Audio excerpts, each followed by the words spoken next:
Let me begin by saying that the past financial year has robustly demonstrated the resilience and agility of Kenya's private sector. According to the Kenya National Bureau of Statistics Economic Survey 2026, Kenya's economy maintained a steady and healthy growth trajectory, achieving a real GDP expansion of 4.6%. This momentum was broad-based, fueled by a dynamic 55% contribution from the service sector, led by a remarkable recovery in accommodation and food services, alongside steady performances in finance, insurance, and ICT. Crucially, macro stability was further anchored by easing inflationary pressures, which dropped to an average of 4.1%, down from 4.5% the previous year, alongside a stabilizing exchange rate environment and a progressive lowering of the central bank rate to ease commercial lending rates. This growth is a testament to the sheer adaptability of the Kenya private sector, which continued to anchor the country's economic gravity, even while navigating complex global and domestic crosswinds. Over the past year, the private sector has successfully managed supply chain bottlenecks, such as elevated freight costs arising from regional and maritime geopolitical tensions. Enterprises also proactively aligned with shifting global regulatory frameworks, such as the European Union's deforestation regulation and evolving international aid mandates. Domestically, Kepsa aggressively advocated for corporate stability amidst policy unpredictability and continued to push for the systematic resolution of outstanding government pending bills to unlock vital market liquidity. Through it all, Kenya's private sector did not merely survive. It strategically adapted, ensuring the country remains the undisputed economic hub for East Africa. Today, Kepsa has evolved beyond traditional business advocacy organization into one of Kenya's largest private sector platforms, driving youth employment, entrepreneurship, governance, SME growth, digital transformation, women empowerment, and sustainable development. For Kepsa, this period marked a vital transition from strategy development to the full-scale execution of our business strategy that lapses in 2027. Central to this phase was the consolidation of our operations into the one Kepsa model. Driven by deep-rooted institutional reforms, we established a dedicated project management office, harmonized our internal organizational structure, and unified our finance and reporting systems to ensure maximum corporate agility, transparency, and accountability.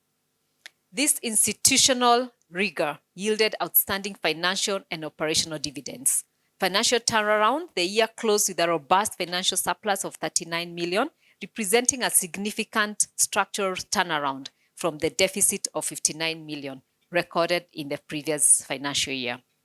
In terms of revenue diversification, this transformation was fundamentally driven by the strategic commercialization and strengthening of Kepsa Consult alongside disciplined high-impact expense management. In terms of membership confidence, reflecting the private sector deep trust in our advocacy mandate, membership subscriptions grew by 10%. This expanding mandate reinforces Kepsa's financial resilience and solidifies our position as the apex voice, fostering a competitive, predictable, and world-class business environment in Kenya. Guided by our anchor documents, the Simba Era Strategy and the Business Strategy 2023-2027, we successively aligned our efforts with the country's development agenda. These foundational blueprints shaped our policy and regulatory engagements to unlock vital private sector investment. In tandem with these efforts, Kepsa continued the seamless implementation of its 2023-2027 strategic cycle, focusing on four core pillars: becoming a trusted partner, serving as an enabler and grower of the national cake, acting as a thought leader for the 21st century, and pivoting from an inward to an outward-facing Kenya. These achievements, I'll outline a few below, demonstrating how each strategic objective has systematically enhanced our institutional resilience unlocked sustainable value and driven a more profound organizational impact within a rapidly evolving economic and geopolitical landscape.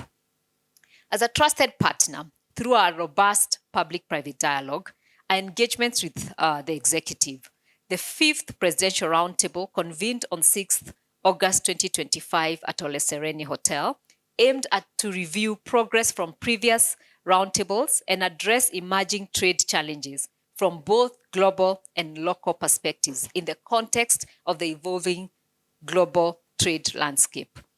As the leading private sector representative in Africa, Kepsa turned regional policy frameworks into commercial opportunities, acting as a bridge between governments and business.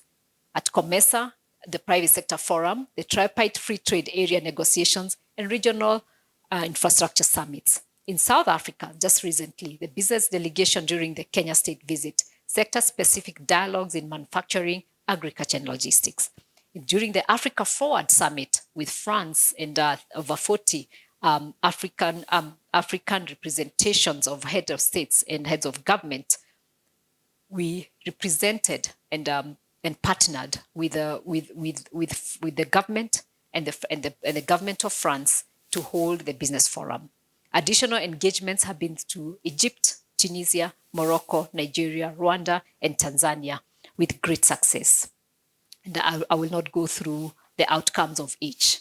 On the European side, let me just mention a bit maybe from Africa. The bilateral trade volumes increased by 22 to 30% across by COMESA and SADC corridors. We secured over 300 million euros in 3-year commitments for investment in agricultural processing and industrial parks, and reduced border clearance times by an average of 30% at major entry points. On the European side, Kepsa moved beyond general discussions to formal action-oriented cooperation, positioning Kenya as a priority destination for responsible Europe engagements. Some of the key engagements were Norway, Belgium, Denmark, Slovakia, UK, Ireland, Iceland, Hungary, and many more. As I reflect on our journey from June 2025 to May 2026, I'm immensely proud of how far Kepsa has come.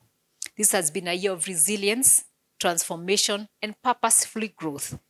A year in which we not only navigated uncertainty, but emerged stronger, more agile, and more impactful. Our achievements are a testament to the collective strength of Kenya's private sector and the ensuring power of partnership.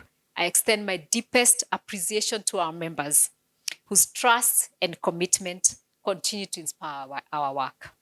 To the Kepsa team, whose dedication and professionalism drive our success every day, and to our partners in government, development partners, and the global business community, whose collaboration has enabled us to create meaningful and lasting impact.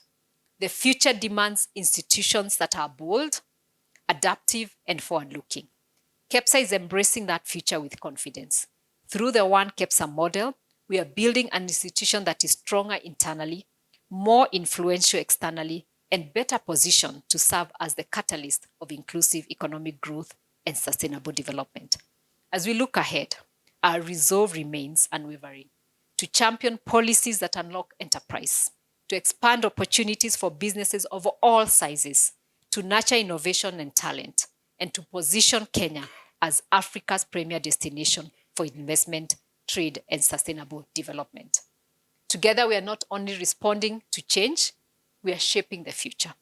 And together, we will continue to build a Kenya where businesses thrive, communities prosper, and opportunity is within reach for all. The best of Kepsa, and indeed the best of Kenya private sector, is yet to come. Thank you very much.